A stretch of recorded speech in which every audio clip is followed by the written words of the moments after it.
ইউক্রেনের পূর্বাঞ্চলীয় শহর ক্রামাতরস্কে বিমান হামলা করেছে রাশিয়া। এতে শিশুসহ হতাহত হয়েছেন বেশ কয়েকজন। দানেস্ক অঞ্চলের একটি ফ্রন্টলাইন শহরে 7টি গাইডে বোমা নিক্ষেপ করে রুশ বিমান বাহিনী। হামলায় একটি আবাসিক ভবন, দোকান ও কয়েকটি ব্যক্তিগত বাড়ি ধ্বংসস্তূপে পরিণত হয়েছে। ইউক্রেনের অভিযোগ, ইচ্ছাকৃতভাবে বেসামরিক এলাকাকে লক্ষ্যবস্তু করছে রাশিয়া।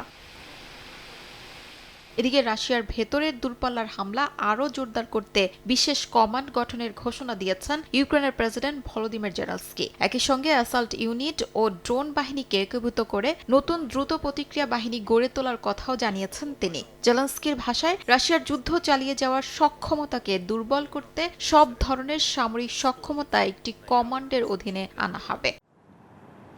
অন্যদিকে কিয়েভ সফরে মার্কিন সিনেটর লিন্ডসে গ্রাহাম বলেছেন, ইউক্রেন যুদ্ধের অবসানে রাশিয়াকে শান্তি আলোচনায় বসাতে চীনই সবচেয়ে কার্যকর ভূমিকা রাখতে পারে। তার মতে আগামী কয়েক মাস কূটনৈতিক সমাধানের জন্য গুরুত্বপূর্ণ সময়। জেলেনস্কির সঙ্গে বৈঠকে ইউক্রেনের আকাশ প্রতিরক্ষা জোরদার এবং রাশিয়ার বিরুদ্ধে নতুন নিষেধাজ্ঞা নিয়েও আলোচনা হয়।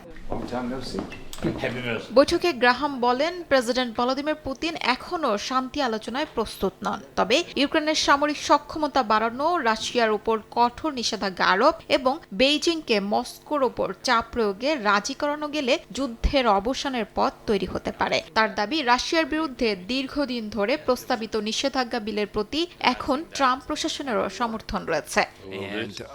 শিউলি রোজা, সময় সংবাদ। I would recommend that